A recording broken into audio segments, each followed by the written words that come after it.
Well, hello there, time travelers. Tonight we will be ringing in the new year. So come along as we go back to 1600 when the East Indian Company formed for the exploration of trade with East and Southeast Asia and India.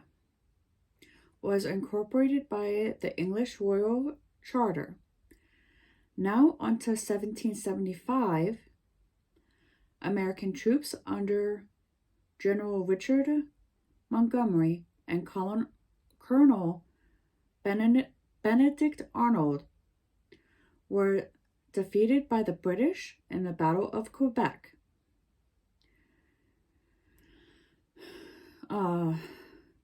Henry Masty, the artist, often regarded as the most important French painter in the 20th century, was born in 1869.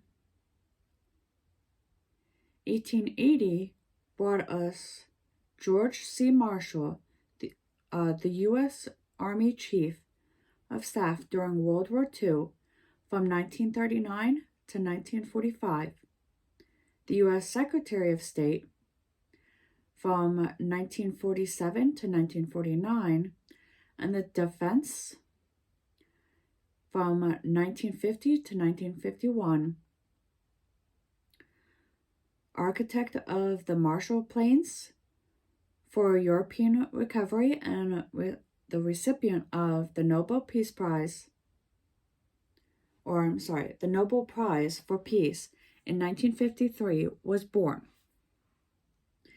1939 brought us a note protesting against Japanese policy in China was issued by the United States.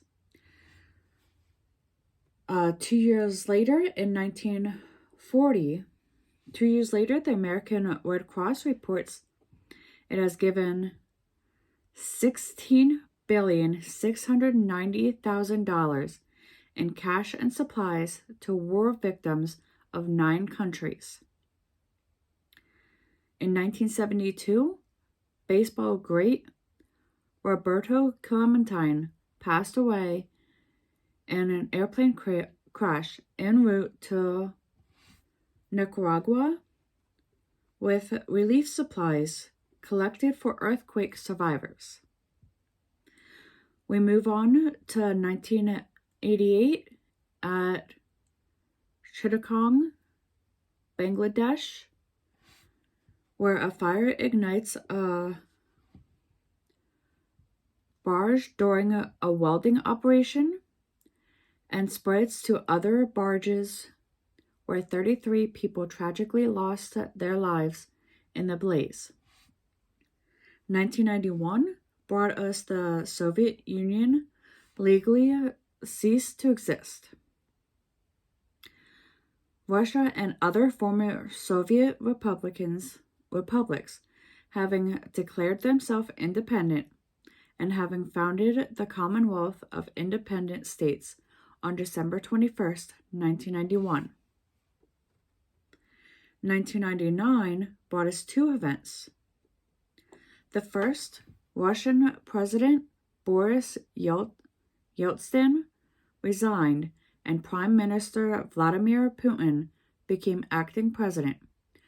Putin was elected to post the following year. It also brought us the United States officially handing over control of the Panama Canal to Panama. 5 years later, in 2004, we had Tapoli 101, then the tallest building in the world, reaching the height of 1,667 feet, or 508 meters, opened in Taipei, Taiwan. 2010 brought us several days after Cyclone Tasha made landfall on Australia's northeastern coast. Nearly half of Queensland is covered by floodwater.